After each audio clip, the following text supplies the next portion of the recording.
Siapa yang belum tahu tentang kebakaran yang cukup besar di salah satu gedung di kawasan Jakarta Pusat? Yap, gedung Terradron yang juga insiden ini menewaskan sekitar 22 orang atau yang menjadi karyawan dari perusahaan ini. Dan kebakaran ini baru saja terjadi pada Selasa lalu, 9 Desember 2025, yang sebenarnya juga cukup membuat warganet bertanya-tanya. Karena apa? Gedung ini merupakan gudang baterai yang menyimpan banyak baterai tentunya, baik lama atau baru bahkan baterai yang rusak. Dan rupanya dalam pengelolaan gedung ini, Tribuners ternyata ditemukan banyak rentetan kelalaian sistemik hingga menyebabkan terjadinya kebakaran tersebut. Dan mungkin ini juga menjadi pengingat ya bagi kita semua tentang betapa pentingnya pengelolaan yang prima dan juga mendetail terhadap apa saja yang dilakukan selama bekerja. Nah, yang bikin kaget adalah meski gedung ini menjadi tempat penyimpanan baterai, ternyata karyawan di sana tidak mengetahui cara mengelola baterai ini. Dan hal ini diungkap langsung oleh Kapolres Metro Jakarta Pusat, Kombes Pol Susatyo Purnomo Condro. Tentunya temuan ini adalah hasil juga dari pemeriksaan terhadap para karyawan yang menjadi saksi atas kasus kebakaran tersebut. Jadi, rata-rata karyawan disebut tidak paham dan hanya memberi penjelasan singkat saja selama pemeriksaan, dan bahkan juga tidak ada tata cara pengelolaan barang baterai ini secara tertulis, yang akibatnya di ruang penyimpanan di lantai 1 ini tercampur antara baterai yang baru, kemudian baterai yang rusak maupun yang sedang diservis. Dan hal itulah yang diduga kuat menyebabkan baterai meledak dan berujung pada kebakaran yang menewaskan 22 orang. Selain itu, Tribuners Direktur Utama PT Terradron Indonesia, Michael Wisnuwardana, disebut lalai terkait minimnya sistem evakuasi, kemudian pelanggaran gedung, hingga kelalaian ini disebut sebagai kelalaian sistemik yang membuat para korban tidak bisa menyelamatkan diri. Michael juga tidak membuat atau memastikan adanya standar prosedur penyimpanan baterai berbahaya dan bahkan tidak menyediakan pintu darurat dan tidak memastikan jalur evakuasi di gedung tersebut berfungsi dengan baik.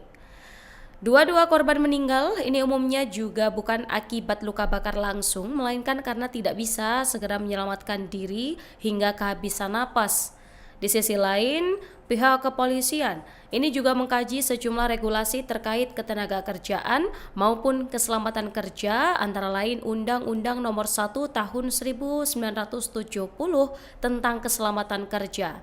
Yang dalam aturan ini, Tribuners, pemilik perusahaan ini wajib menyediakan alat pemadam api ringan, pintu darurat, pelatihan keselamatan, identifikasi bahaya, serta menyediakan ruang aman bagi karyawan. Yang kedua, ada Peraturan Menteri Tenaga Kerja Nomor 5 Tahun 2018 tentang bahan berbahaya, di mana mengatur standar penyimpanan baterai litium kategori bahan mudah terbakar ini harus disimpan terpisah, harus dalam wadah tahan api, dan dilarang menumpuk baterai.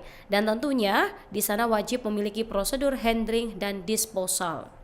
Selain itu ada juga Permenaker Nomor 15 Tahun 2008 tentang penanggulangan kebakaran, yang aturan itu meminta perusahaan untuk menyediakan layanan K3 atau kesehatan dan keselamatan kerja serta early warning system. Nah, untuk penyebab kebakaran sendiri, ini telah disebutkan juga oleh pihak kepolisian. Tribuners, dari polisi ini memastikan bahwa kebakaran dipicu oleh baterai litium polimer berkapasitas 30.000 mAh yang telah jatuh dari tumpukan dan langsung menimbulkan percikan api. Dan kabarnya ada dua saksi kunci yang melihat kejadian ini, Tribuners. Baterai ukuran 30.000 mAh ini ada dalam tumpukan, dan kabarnya di sana ada sekitar 4 tumpukan yang kemudian jatuh. Nah, dari jatuhnya baterai ini kemudian timbul percikan api, di mana di tempat ini juga terdapat baterai-baterai lain ya.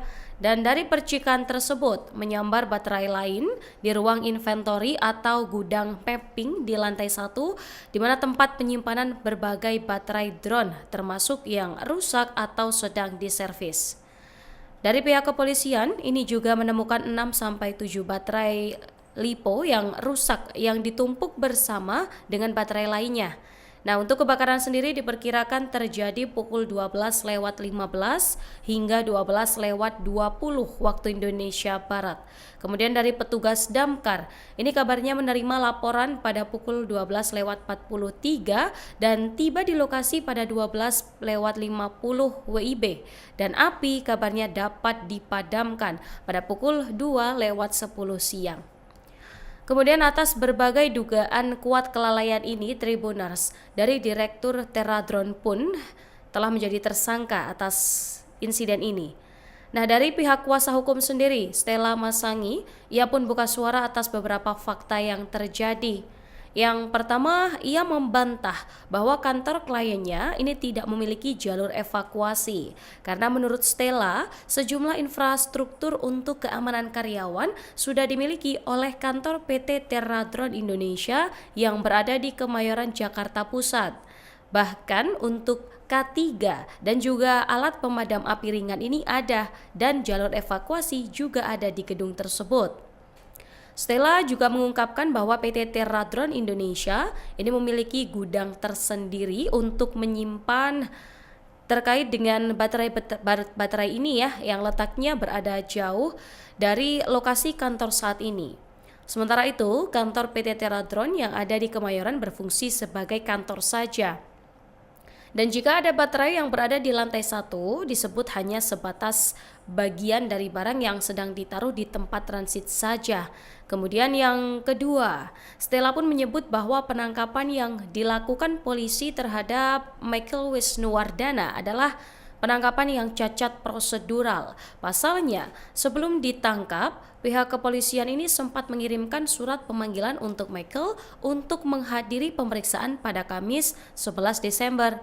Tetapi di tanggal 10 ini sudah didatangi oleh pihak kepolisian dan dijemput secara paksa.